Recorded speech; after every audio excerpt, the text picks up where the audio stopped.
नमस्कार, अहिले म चाहिँ उदयपुर गाईघाटमा छु।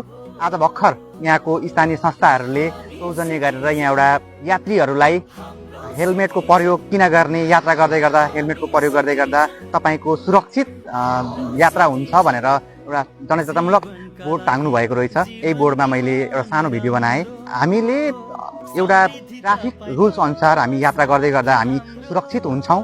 त्यसै गरी यात्रा गर्दै गर्दा ट्राफिकहरूले बेला बेला हामीलाई ठाउँ ठाउँमा रोक्नुहुन्छ, चेकिङ गर्नुहुन्छ, मापासे चेक गर्दै हुनुहुन्छ, हेलमेट लगाउनुहोस्, हेलमेटको क्लिप लगाउनुहोस् भन्दै हामीलाई जनचेतना जगाउनुहुन्छ।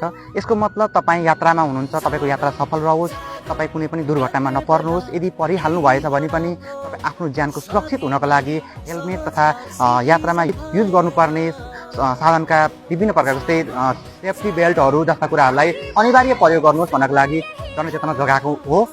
यसै गरी हामी इन्सुरेन्स सेक्टरमा काम गर्ने अभिकर्ताहरू पनि तपाईँको जीवनको एउटा जिरहेको जीवनमा एउटा ट्राफिकको रुल खेलेर तपाईँहरूको जीवनमा हामी पनि विभिन्न प्रकारका जनचेतना जगाउँदै आइरहेका हुन्छौँ। हजुरले जीवन जिरहँदाखेरि विभिन्न प्रकारका अप्ठ्याराहरू आइलाग्न सक्छन्। आज हामीले बिमा गर्नुहोस् भन्दै गर्दाखेरि बिमा अभिकर्तालाई भेट्दै गर्दाखेरि तपाईँ डराउनुहुन्छ, बिमा अभिकर्तालाई उहाँले गरेको प्रस्तावलाई अस्वीकार गर्नुहुन्छ।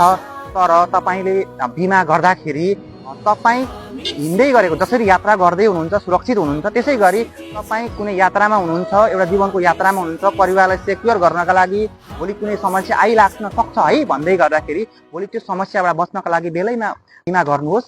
जीवन बिमा गरिसकेको व्यक्ति, हेलमेट र क्लिप लगाएको व्यक्ति जति सुरक्षित हुन्छ त्यति नै सुरक्षित हुन्छ। भोलि कुनै तपाईँको समस्या आइहाल्यो भने पनि त्यो समस्यामा केहीसम्म राहत उक्त बिमाले गर्छ।